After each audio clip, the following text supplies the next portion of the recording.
Olá, seja bem-vindo de volta às nossas aulas aqui do nosso Através da Bíblia, da Escola Charles Spurgeon Online. Sou o professor Felipe Prestes. Nós estamos aqui para mais uma das nossas aulas. E agora a gente vai falar sobre, na verdade eu preciso retomar aqui com você exatamente do ponto onde nós havíamos parado.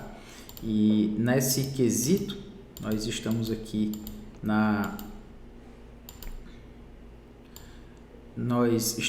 nessa primeira parte do texto em que Paulo diz aqui dos capítulos 1 até o 7, a explanação de Paulo da sua conduta e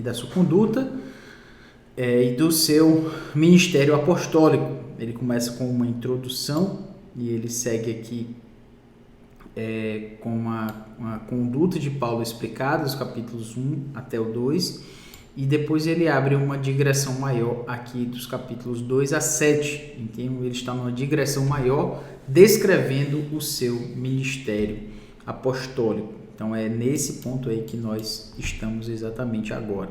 Estamos aqui no capítulo 4, nos versículos 7 a 15, a gente falou na última aula. Basicamente eu quero concluir aqui quando ele diz nos versículos... aqui no versículo 11, porque nós que vivemos somos sempre entregues à morte por causa de Jesus, para que também a vida de Jesus se manifeste em nossa carne mortal. A gente falou que Paulo entrega-se à morte para que haja vida, ou seja, ele entrega-se ao perigo da morte para que haja vida nas pessoas para quem ele vai pregar o evangelho, de modo que em nós opera a morte, mas em vós a vida. Mais uma vez, sofrimento para vocês, para nós, para vocês, a salvação. Tendo, porém, o mesmo espírito da fé, como está escrito. Então, eu criei, por isso é que falei. Então, Paulo está dizendo basicamente aqui que, quando ele diz também nós cremos, por isso também falamos, é como se ele dissesse, não tem muito o que fazer. Se eu criei, eu falo. É algo que é requerido de mim falar sobre esse evangelho, falar sobre essa salvação. Como ele diz, sabendo que aquele que ressuscitou o Senhor Jesus Cristo também nos ressuscitará com Jesus e nos apresentará convosco. Paulo agora está falando, olhando para frente, olhando de uma perspectiva escatológica. Aquele que ressuscitou o Senhor Jesus também ressuscitará com Jesus e nos apresentará convosco. Porque todas as coisas existem por amor de vós, para que a graça multiplicando-se, torne abundantes as ações de graças por meio de muitos, para a glória de Deus. Então, basicamente, o que a gente tem aqui é exatamente quando o apóstolo Paulo fala que ele creu e também falou, é uma forma de ele dizer que, basicamente, não há outra possibilidade que não seja ele falar do evangelho. Ele creu, então ele fala. Quando ele diz, sabendo aquele que ressuscitou, o Senhor Jesus também nos ressuscitará. Eu falei, né? Ele está com essa perspectiva escatológica agora, de que ele tem essa garantia, certo? Os rigores do ministério, né? As dificuldades, elas não são suficientes para a gente parar, porque na verdade ele diz, ele nos apresentará convosco. Ele tem uma clareza de que ele vai estar com esses irmãos amados ali.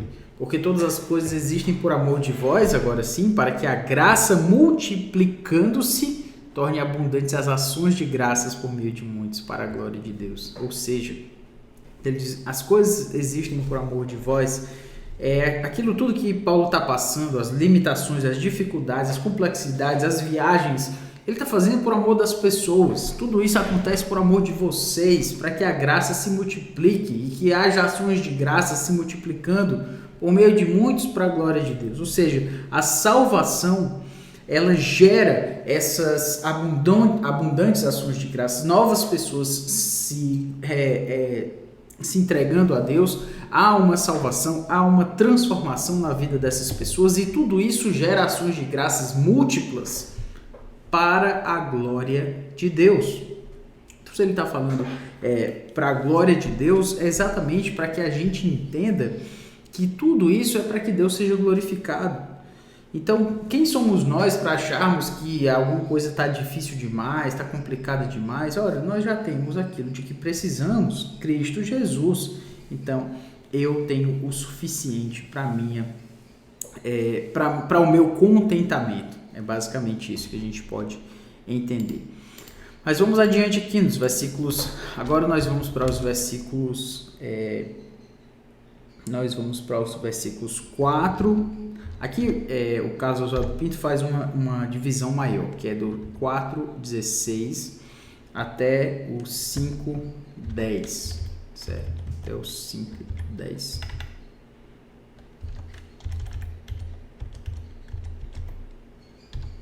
Pronto, beleza.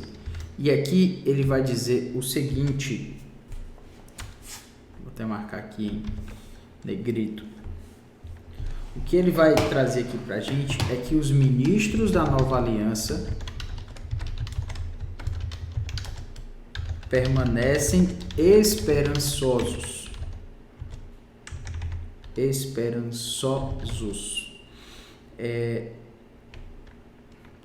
Sem cair no desespero frente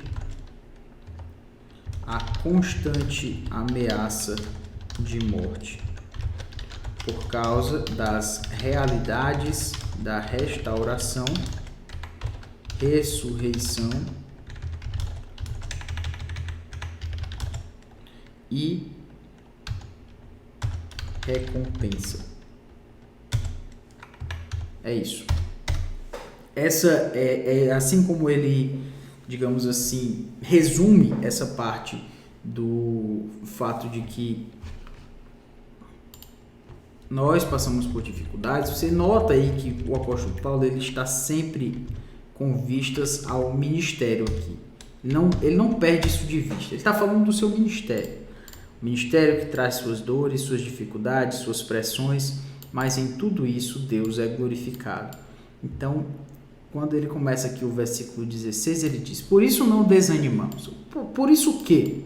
Exatamente porque a glória do ministério é exatamente a escatologia, é o que vai acontecer lá no futuro.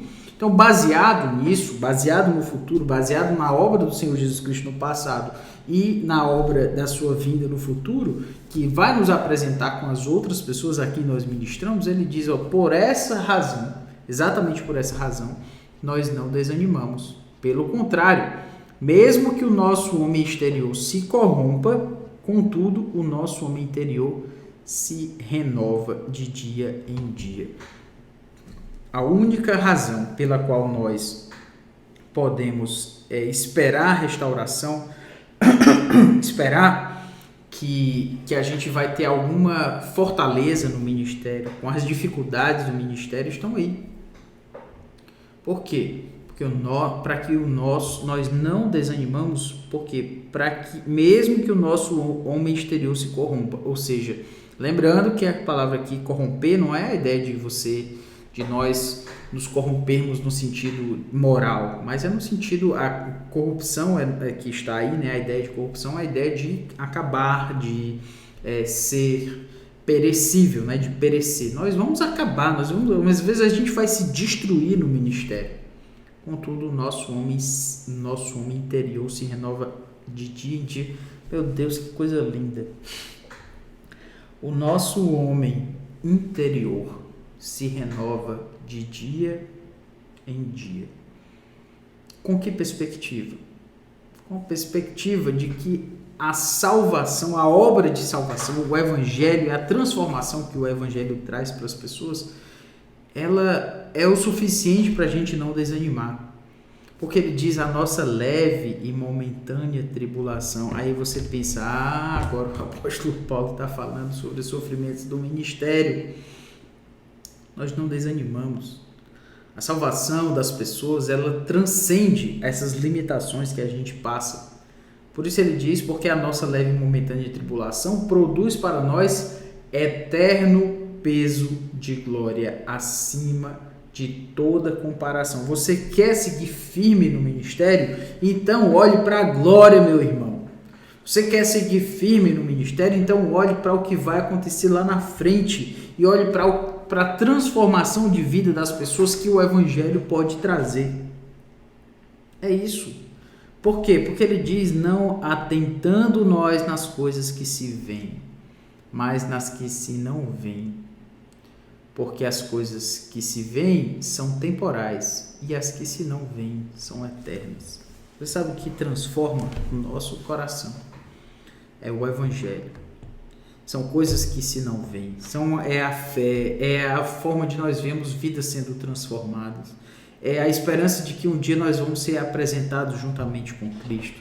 É o desvendar dos olhos daquele que estava na escuridão e a luz resplandecendo no meio das trevas.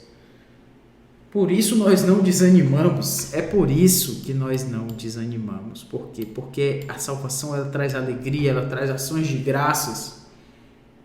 Então, mesmo que a gente se acabe no ministério, mesmo que a gente se destrua no ministério, ainda assim o nosso homem interior se renova de dia em dia.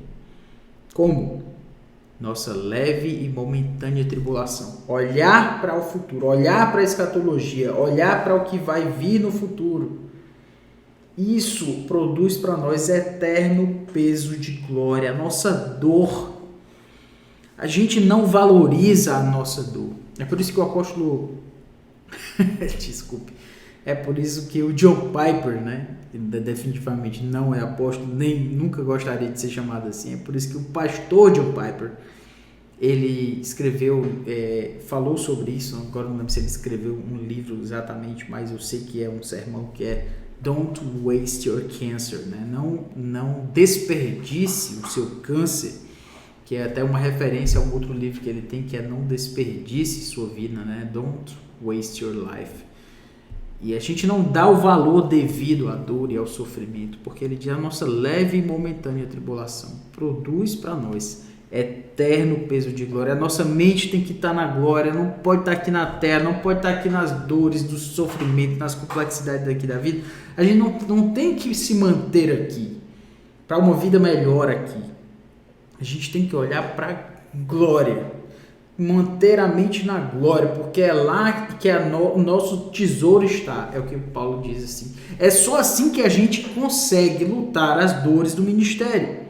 É só assim que a gente consegue ser atribulado. É só assim que a gente consegue ser injustiçado. É só assim que a gente consegue ser caluniado. Como? Através de um olhar para a glória. Isso eu estou falando, mas não estou falando aqui como alguém que, eu estou com os olhos na glória, venha comigo olhar para a glória também. Não, estou dizendo, meu irmão, vamos lá, porque eu preciso também. Porque eu tenho que olhar mais para a glória, eu tenho que olhar mais para o sofrimento como uma forma que produz para nós eterno peso de glória, acima de toda comparação, como ele diz, porque a gente tem que olhar para as coisas que não se veem, não atentando para as coisas que se veem aqui desse mundo, um carro melhor, uma casa melhor, um salário melhor. Não que essas coisas sejam ruins em si, mas a nossa vida não pode ser uma luta em relação a isso. Não pode ser uma luta para ter isso na vida. Não pode. Nossa luta aqui na terra tem que ser para a glória de Deus, tem que ser para as coisas que não se veem, porque a salvação ela não tem preço. As coisas que se veem são temporais. E as que se não veem são eternas. É isso que a gente nota a partir desse texto aqui. Já falei o suficiente dele, agora a gente vai para o capítulo 5. E aqui no capítulo 5, a gente começa aqui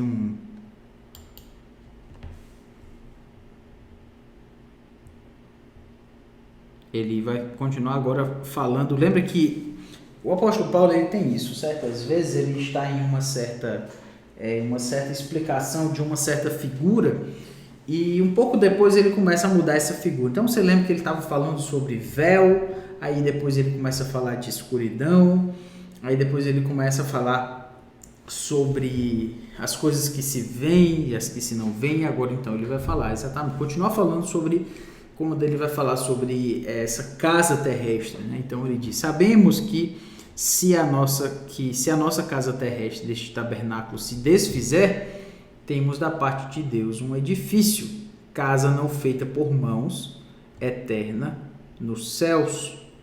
E por isso, neste tabernáculo, gememos, aspirando por sermos revestidos da nossa habitação celestial. Se todavia formos encontrados vestidos e não nus, Pois, na verdade, os que estamos neste tabernáculo gememos, angustiados, não por querermos ser despidos, mas revestidos, para que o mortal seja absorvido pela vida. Ora, foi o próprio Deus quem nos preparou para isto, outorgando-nos o penhor do Espírito. Que coisa linda esse texto. Cada vez que a gente olha para esses textos eu fico mais impressionado com ele. Ele diz: temos, portanto, sempre bom ânimo, sabendo que enquanto no corpo estamos ausentes no Senhor, visto que andamos por fé e não pelo que vemos, entretanto, estamos em plena confiança, preferindo deixar o corpo e habitar com o Senhor. É por isso que também nos esforçamos, quer presentes, quer ausentes, para que lhes sermos agradáveis, porque importa que todos nós compareçamos perante o tribunal de Cristo, para que cada um receba segundo o bem ou o mal que tiver feito por meio do corpo. Paulo está nos chamando agora para um olhar para a eternidade, certo? Se você notou aqui o que a gente acabou de ler, ele está chamando a gente para olhar para a eternidade. E agora, dos versículos 5 a 8, que ele vai chamar a atenção aqui da gente, é o seguinte: a esperança é mantida pela realidade da ressurreição para a imediata presença do Senhor. É isso que ele vai falar aqui dos versículos 1 a 8. A esperança é mantida pela realidade da ressurreição para a imediata presença do Senhor. Ou seja, lembra que Paulo aqui está mais uma vez, se defendendo, mostrando o seu ministério, mostrando a razão dele querer continuar no ministério. Então, como eu falei, a única forma de ele se manter no ministério, dele não desfalecer, de ele não parar, de ele não desistir, é simplesmente ter esperança. E agora ele vai falar então dessa esperança. Sabemos que se a nossa casa terrestre deste tabernáculo se desfizer, agora ele está falando sobre o que é a casa terrestre deste tabernáculo se desfizer. Ele está falando da nossa vida, do nosso corpo, da nossa vida aqui debaixo do sol. Temos da parte de Deus, a nossa casa terrestre deste tabernáculo é a nossa vida aqui. Temos da parte de Deus um edifício, casa não feita por mãos, eterna nos céus. Ou seja, isso aqui é pó. O que nós vivemos aqui debaixo do sol é pó. Nós temos esse corpo que nós temos aqui debaixo do sol, ele vai se desfazer, certo? Ele vai se desfazer, ele é decomposto, ele vai se decompor. Mas, ele diz, temos um edifício, e esse edifício, da parte de Deus, ele é uma casa não feita por mãos, ela é uma casa eterna nos céus. Ou seja, nós estamos buscando isso aqui, Nós valorizamos isso aqui, uma casa eterna nos céus. A gente já tem garantido em Cristo aquilo que é o mais importante. Sabe, nós procuramos aqui na terra o melhor investimento, a melhor segurança, a maior margem. Eu entendo tudo isso aí, mas sabe o que é o mais importante? É o seu destino eterno. O seu e o meu destino eterno. Se a gente tiver com isso na cabeça, é isso que vale a pena. E ele diz, e por isso neste tabernáculo gememos. Nós gememos aqui debaixo do sol, nós gememos neste corpo aqui, é doloroso, é difícil, é complicado. Nós aspiramos por sermos revestidos da nossa habitação celestial. É isso que a gente tem que querer. É isso que a gente tem que. É por isso que a gente tem que gemer, Senhor, eu queria a tua glória, eu queria era viver diante do Senhor. Eu queria agora, era o mais que eu queria, era a tua presença. Era ser revestido da tua glória. Mas sabe o que acontece? Às vezes a gente está gemendo aqui na terra, lutando aqui na terra por mais conforto. por mais tranquilidade, por mais estabilidade, por mais isso, por mais aquilo. Eu não consigo entender, na verdade eu consigo, é o nosso coração pecador, com o nosso coração mundano, secularizado, que olha aqui para esse mundo, e Paulo diz, olha, nós gememos, é para ser revestido da habitação celestial. Quantas vezes isso toma conta da sua cabeça durante o dia? A glória, Senhor, isso aqui é ruim demais, eu preciso é da glória, preciso é da tua presença, Senhor. Se todavia ele diz, fomos encontrados vestidos e não nus, né? Que essa esperança é para quem foi revestido dele. Como ele diz, pois, na verdade, os que temos neste tabernáculo, os que estamos neste tabernáculo gememos, angustiados. Mais uma vez ele usa essa expressão, né? Gememos, angustiados. E ele diz, não por queremos ser despidos, mas revestidos para que o mortal seja absorvido pela vida. Novamente ele vai dizer, para que o mortal, ele está falando de morte e vida, ele falou disso antes, ele se entrega à morte para que as pessoas tenham vida. E agora ele diz para que o mortal seja absorvido pela vida, ou seja, para que aquilo que é corruptível seja absorvido pelo que é incorruptível. Ou seja, a gente tem que viver com a perspectiva do céu, da glória. Ele diz, ora, foi o próprio Deus quem nos preparou para isto, outorgando-nos o Senhor do Espírito. Como é que alguém consegue a esperança de viver assim? É exatamente porque Deus nos preparou. É porque Deus garantiu isso aí para nós. Se Deus garantiu, é o suficiente. Eu não preciso parar. Eu não preciso ficar desesperançoso. Como ele diz, temos, portanto, sempre bom ânimo, sabendo que enquanto no corpo estamos ausentes do Senhor, visto que andamos por fé e não pelo que vemos. Ora, o que ele está dizendo isso aqui com isso? O que ele está dizendo com isso aqui? Ele está dizendo que a única forma de nós não desistirmos, não pararmos, não cansarmos de tudo, é quando a gente confia naquilo que Deus já garantiu para nós. Ele está dizendo já está garantido, outorgando-nos o penhor do Espírito. Estamos garantidos. O que a gente precisa mais? A gente vai sofrer. É como se Paulo dissesse assim para a gente, olha, tem uma corrida daqui para frente, tem um caminho lá na frente, certo? Já está garantido. Você vai chegar lá.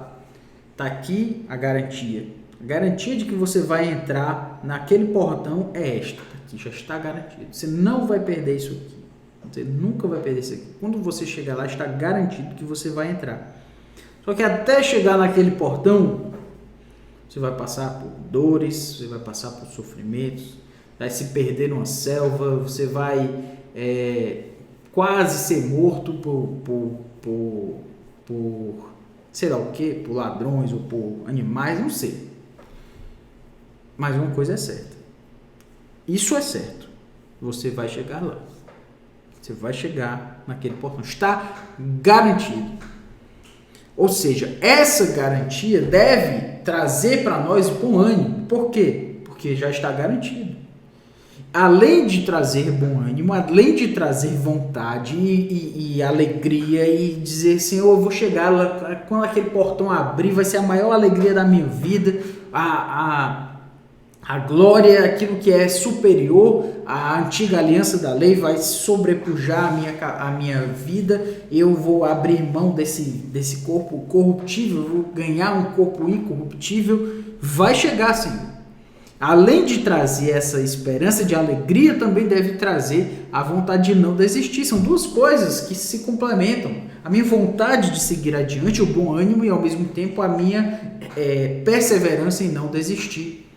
É isso que é motivação. Você quer uma dose de motivação para você hoje? Está aí.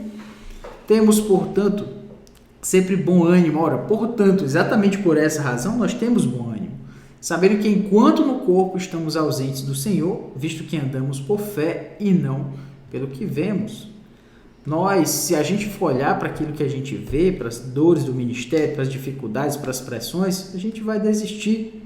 Mas ele diz, entretanto, estamos em plena confiança, preferindo deixar o corpo e habitar com o Senhor. Ou seja, é mais importante deixar o corpo e habitar com o Senhor. Por quê? Porque isso é mais valioso do que esse mundo aqui. Esse mundo caído, esse mundo pecaminoso, isso não é suficiente para nos manter, não é suficiente para nos manter com a vontade de seguir adiante. A única coisa que nos faz seguir adiante é exatamente a esperança de que um dia nós vamos estar com o Senhor. Como ele diz aqui, né? Estamos em plena confiança, preferindo deixar o corpo e habitar com o Senhor. É melhor, esse dia vai ser melhor do que qualquer coisa, é por isso que ele nos dá essa esperança. Na próxima aula a gente prossegue aqui, por enquanto ficamos neste ponto. Que Deus nos abençoe e até a próxima. Valeu!